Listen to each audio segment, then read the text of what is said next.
Bon, yo les petits potes, aujourd'hui on se retrouve encore une fois dans une nouvelle vidéo. J'espère que vous allez très bien, que vous pétez la forme. Mais écoutez, bon vous l'avez vu, hein, je ne l'ai pas précisé, mais dans le tournant de la chaîne, voilà, on fait plus de choses. Alors c'est sûr que je sors beaucoup moins de vidéos, mais voilà, c'est des concepts beaucoup plus poussés. Ça va être un petit peu, on essaie de raconter des histoires un petit peu, etc. Voilà, ça prend du temps, donc voilà, on essaie quand même de se maintenir dans l'ancien format, mais d'essayer de faire de nouvelles choses, etc. Donc voilà, j'espère que ça vous plaît malgré tout. Bon, aujourd'hui, on va parler tout simplement de... vous vous souvenez, on avait fait une vidéo sur le naufrage de l'Empress of Ireland. C'était un navire canadien qui avait sombré entre le Canada et le Royaume-Uni. Donc là, aujourd'hui, on va s'intéresser à un nouveau naufrage. Donc cette fois-ci, c'est le naufrage d'un ferry donc, qui s'appelle le Sewol, donc en Corée du Sud. Et vous allez voir que là, l'histoire va être un peu plus fournie, etc. Donc ça va être très très intéressant, je pense, à raconter, à narrer, etc. Donc notre histoire prend place le 16 avril 2014, au petit matin. C'est un ferry qui quitte le port d'Incheon à destination de l'île de Jeju, avec à son bord donc 476 passagers. Sauf qu'aux alentours de 9 h, le navire va effectuer une virée très soudaine à tribord qui va effectuer une gîte du navire. Qu'est-ce que c'est qu'une gîte? C'est une inclinaison du navire, comme si le navire, entre guillemets, perdait l'équilibre. Donc à partir de là, qu'est-ce qui se passe? Le navire est complètement immobilisé en mer Jaune, à 30 km des côtes de Jindo. Qu'est-ce qui est théoriquement à l'origine du naufrage à partir de ce moment-là? C'est avec l'inclinaison du navire, tout ce qui se trouvait dans le ferry à ce moment-là, c'est-à-dire des voitures, des containers, etc., qui donc avec la gîte du bateau ont perdu l'équilibre, ont commencé à s'incliner, etc. Et c'est ce qui a donné lieu, c'est ce qui a en fait accentué l'effet de la gîte et qui a donné lieu au naufrage. Donc d'après les informations qu'on a, à partir de 9 h 30, le navire était déjà incliné à 50 degrés et s'est retrouvé complètement retourné à 10 h 30. Donc à partir de là, le navire va couler progressivement par la poupe, donc l'arrière du navire en gros, jusqu'à ce que la poupe touche le fond, donc à 30 mètres de profondeur. Donc à partir de là, à 11 h 20, le bateau est totalement immergé avec seulement la proue restant à la surface. C'est donc à partir du 18 avril 2014, soit 2 jours plus tard, à 13 h, que le navire sera totalement immergé. À partir de là, pourquoi le navire a-t-il coulé? Pourquoi a-t-il sombré? Qui en sont les responsables s'il y en a? Eh bien c'est tout simplement la question à laquelle nous allons tenter de répondre. Comme on l'a dit plus tôt, le navire transportait 476 passagers. La plupart étaient des lycéens de l'école secondaire de Danwon, donc de la ville d'Ansan. Donc sur les 476 passagers, c'est au total 304 personnes qui vont perdre la vie au cours du naufrage. Donc on nous dit que sur les 172 survivants, la plupart ont été secourus par des bateaux de pêche, des bateaux de commerce, qui passaient à proximité à ce moment-là, et qui sont venus aider secourir sur les lieux le plus vite possible. Donc le naufrage a donné lieu à certains clivages puisque les conditions du naufrage restent extrêmement floues. En effet, le capitaine, certains membres d'équipage, notamment l'exploitant du ferry, ont été mis en cause. En effet, le 15 mai de la même année, le capitaine et 3 membres d'équipage seront directement accusés de meurtre et 11 autres seront accusés d'avoir abandonné le navire. On nous dit qu'il y a même un mandat qui a été émis contre Yoo Byung-eun, je ne sais pas du tout si je dis bien, mais il y a un mandat qui a été émis contre lui, donc c'était l'exploitant du Sewol. Et donc d'après les informations, le 22 juillet de cette année-là, donc 2014, eh bien son corps sera retrouvé sans vie à plusieurs centaines de kilomètres d'ici, dans des conditions très très étrange. Sauf que quelques mois plus tard, donc le 11 novembre 2014, le capitaine du ferry est condamné donc en première instance à 36 ans de prison. Sauf que le 28 avril de l'année suivante, en 2015 donc, il sera condamné à perpétuité. Le chef mécanicien, qui d'après les estimations avait aussi sa dose de responsabilité, écope quant à lui à 30 ans de prison. Même si les conditions du naufrage sont extrêmement floues, etc., eh bien, elles n'ont toujours pas, les conditions du naufrage n'ont à l'heure actuelle pas été établies officiellement. Pour commencer, d'après les rapports, le navire avait une stabilité suffisante tant que le chargement n'était pas supérieur à la masse que pouvait supporter le navire. Il faut savoir que cette masse avait été fixée donc à 987 tonnes, sauf que bien sûr il y a un mais, il y a des rapports qui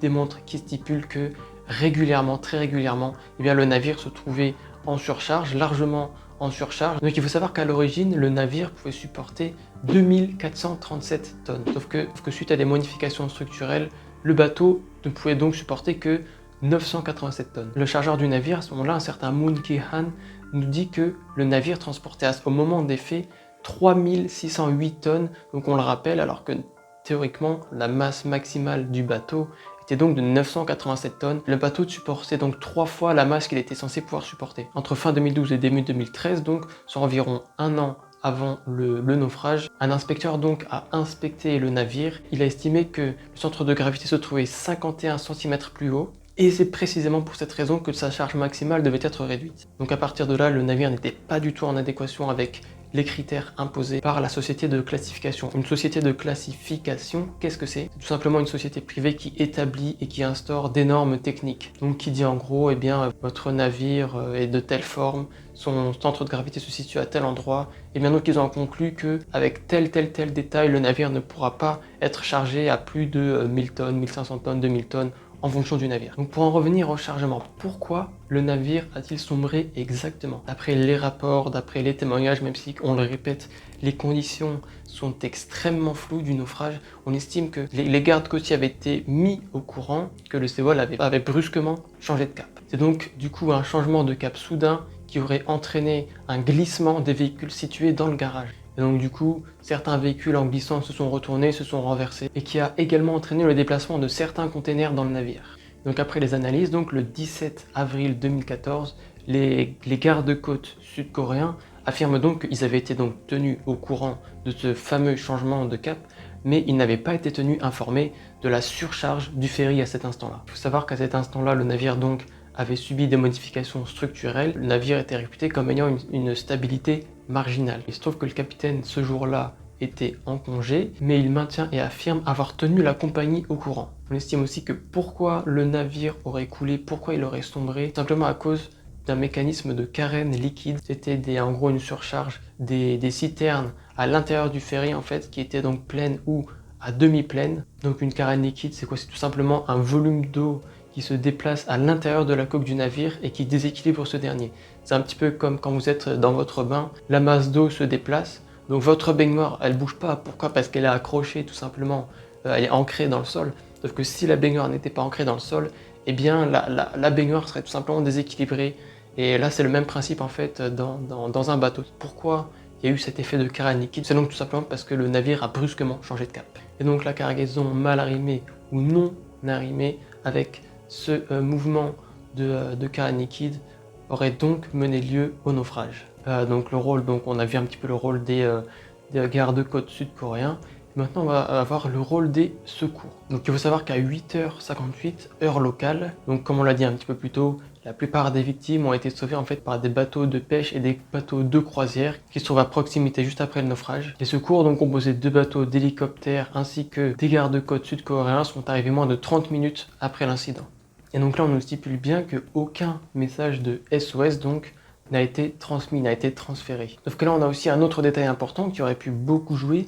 Il se trouve que, donc on nous précise que la météo était très clémente ce jour-là, donc c'était pas comme s'il y avait une grosse tempête, etc. Bien au contraire. Et on nous explique donc que la majorité des canaux de sauvetage n'ont pas été utilisés, n'ont pas été déployés. Au moment où l'équipage tente de déployer les canaux de sauvetage, eh bien c'est trop tard puisque l'inclinaison du navire est trop importante pour déployer les canaux de sauvetage. Et donc au total on nous dit que seul un des 46 canaux de sauvetage présents sur le ferry aura pu être déployé. Certains passagers ont témoigné qu'il y avait donc des annonces qui tournaient en boucle, qui disaient que la situation était sous contrôle, qui disaient qu'il n'y avait pas à s'inquiéter, qui stipulaient de ne pas bouger, que tout allait bien, alors que le bateau était en fait en train de couler à ce moment-là. La majorité donc il y avait beaucoup de lycéens, on le rappelle, donc la majorité surtout des lycéens, ils ont sagement écouté les instructions sans se poser spécialement de questions. Et donc il y a même certaines personnes qui ont réussi à filmer et qui démontraient que certains en fait n'étaient même pas au courant que le bateau était en train de couler. Donc pour finaliser tout ça, il y a eu beaucoup de zones d'ombre dans cette histoire et que la plupart des services qui étaient donc chargés de donner les informations, de tenir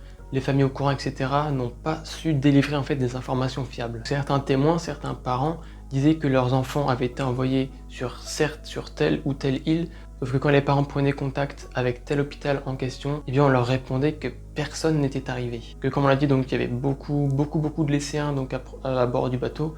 Donc du coup forcément il y a beaucoup de parents qui ont été offusqués, qui ont manifesté, etc. pour que la vérité émerge au grand jour, pour qu'ils aient des informations, pour qu'ils sachent réellement ce qui s'est passé ce jour-là. Donc du coup le 2 avril, il y a eu une sorte de manifestation. Donc il y a donc 52 parents qui se sont rasé la tête pour protester, pour manifester contre le projet gouvernemental de dédommagement. Il faut savoir que ça correspondait donc à 420 000 wons, soit 350 000 euros pour la perte d'un enfant, ainsi que 780 millions de wons, donc autrement dit l'équivalent de 663 000 euros pour chaque professeur décédé. Que bien sûr, les parents, c'est pas ce qu'ils voulaient, ils ne voulaient pas de l'argent, mais ils voulaient tout simplement une réelle enquête approfondie de savoir ce qui s'était passé ce jour-là, pour savoir quelles étaient les causes, qui en étaient les responsables. Parce que bien sûr, dans tout ça, il y a d'autres éléments qui rentrent en compte. Il faut savoir que donc la société qui détenait le Sewol, donc dirigée par un certain monsieur Yu, abrite donc quelques zones qui méritent d'être éclaircies. Il faut savoir que l'un des fils de monsieur Yu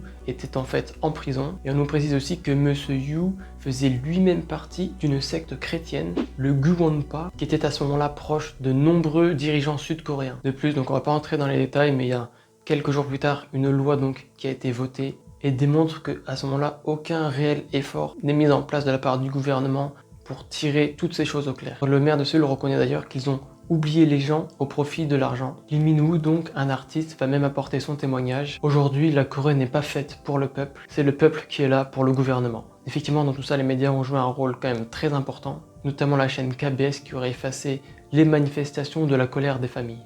De plus, son directeur Kim Si-gon a suscité une grosse vague de colère en affirmant que 300 morts n'étaient pas tant que ça en comparaison au nombre de victimes d'accidents de la route. Forcément, c'était un affront politique qui a donné lieu notamment à des grèves de la faim, qui a même donné lieu à la visite du pape François fin août, mettant la présidence dans l'embarras, bien évidemment. Donc pour conclure tout ça, le gouvernement a essayé de donner une image des familles qui étaient uniquement intéressées par l'argent, afin d'occulter la vraie nature de l'accident et de détourner l'attention de l'opinion. Bon ben voilà, écoutez les amis, c'est déjà la fin de cette petite vidéo. J'espère que ça vous aura plu, qu'on rentre un petit peu voilà, dans les détails, comment le naufrage de Sewol, comment ça s'est passé, qu'est-ce qui s'est passé avant le naufrage, qu'est-ce qui s'est passé après le naufrage, quelles ont été les conséquences, les nombreux affronts qui ont lieu après tout ça. Et donc voilà, du coup merci d'avoir cliqué sur cette vidéo, merci d'avoir regardé, merci d'avoir suivi. Je vous donne rendez-vous dans de prochaines vidéos. Il y a des petites choses qui vont arriver, donc là, voilà, tenez-vous prêts, tenez-vous prêts. Et vous, qu'auriez-vous fait dans cette situation? Vous seriez-vous contenté du simple dédommagement financier du gouvernement, ou auriez-vous tenté au contraire de chercher et de creuser la vérité?